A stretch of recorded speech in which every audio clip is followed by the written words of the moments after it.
In our mini fridge, we have a Bywater, 2 sausage sticks, a Jack Daniels drink, leftover pork tenderloin, cream cheese, slivered, I think that's slivered cucumber, and then blackberries, raspberries, pasta sauce, leftover coffee, pickled radish and carrots, and then some drinks.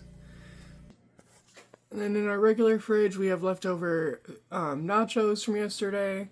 We've got all of our meat, chicken, bacon, the mayo, eggs, imitation crab legs, 2 things of crescent rolls, original and buttery flake, Cool Whip, celery, all that stuff, milk, cottage cheese, more stuff. And then in here we've got lettuce, salad stuff, butter, carrots,